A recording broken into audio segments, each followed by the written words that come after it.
A musical is now making its world premiere at the Ogunquit Playhouse. The show is The Nutty Professor, based on the 1963 movie starring Jerry Lewis, which was remade in 1996 in a version starring Eddie Murphy. The music for the stage show was composed by the late Marvin Hamlisch, and the book and lyrics were written by Rupert Holmes. If you caught the first part of our conversation with Rupert Holmes last night, you know that he is a singer, songwriter, playwright, novelist, and the man who wrote and sang Escape the Pina Colada song.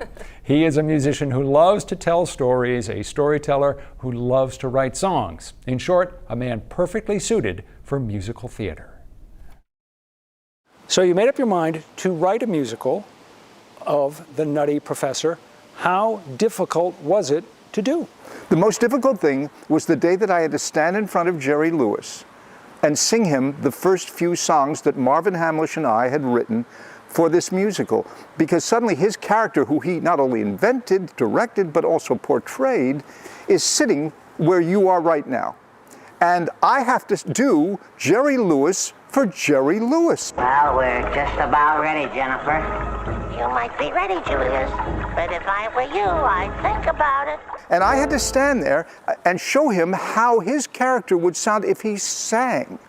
And I had to stand, and I'm not an impressionist. And I stood there and went, Miss Purdy, I believe you will find that if you add the post-atomic Stella.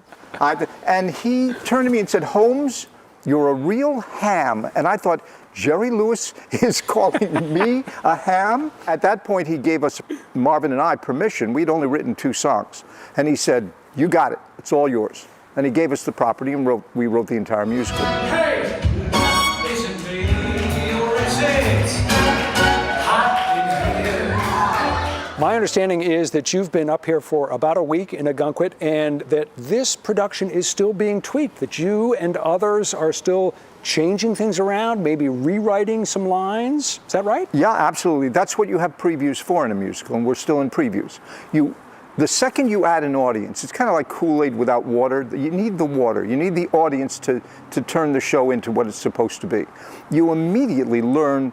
The first time I see one of my shows in front of a real audience, I learn 100% more than I knew the day before. They inform you of so much. And I'll think, well, they're never going to hear that line again.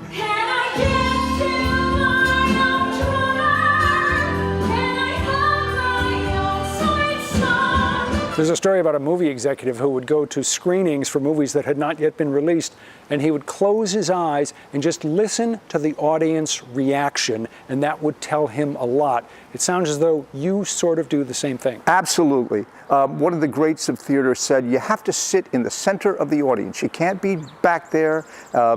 You have to get in them, and if they're bored, you have to feel their boredom.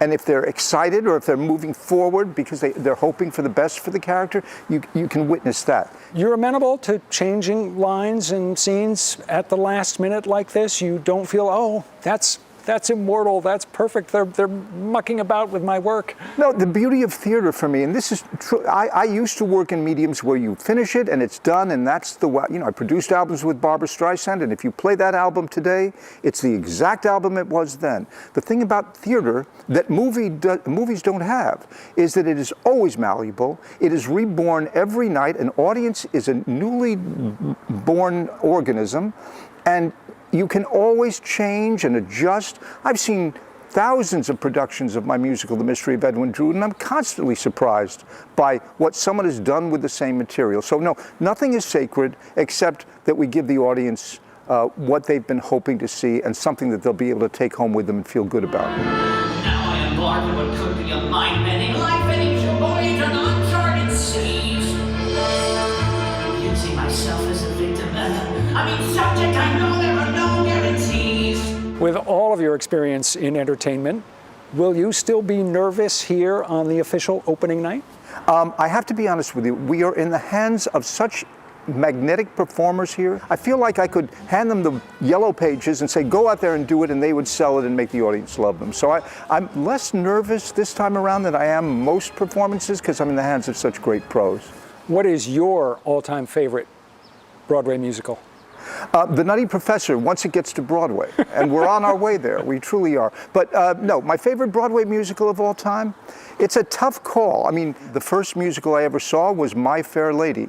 That's not a bad musical to see for your first musical. It sort of tells you everything you need to know. I have to admit, West Side Story is spectacular, and after that, most musicals really do something to me and delight me in one way or another. We often learn much more from failure than from victory. What's a professional failure that you have had that stung, but that was educational? My first album was not a success. It was called Widescreen. It came out on CBS Records. They only made 10,000 copies of it. You can't have it's not even a flop if there's only 10,000 copies. And I thought, well, that's that for that. And suddenly I get a phone call, and Barbra Streisand calls me, this is true, and says, I've just heard this album. Someone gave it to me, they thought it was good, and I want to record your songs, and I see you do your own arrangements, so come on out here and we'll do we did an album together, and I kept thinking, I'm doing this album because of a failure, of a flop album that I did that someone recognized. I think you should never do things just for profit. If you do things only because they make sense and they're going to make you a lot of money, that's exactly what they'll get you, but nothing more. When you do something you believe in, whether it's a flop or not, very often those failures are the things that down the line end up somehow surprising you with some new opportunity. The Nutty Professor at Ogunquit Playhouse runs through August 6th, which is the 10th anniversary of composer Marvin Hamlish's death. If you didn't see the first part of our conversation with Rupert Holmes, it's real good, aired last night. Check it out on our website and our app. We'll be right back.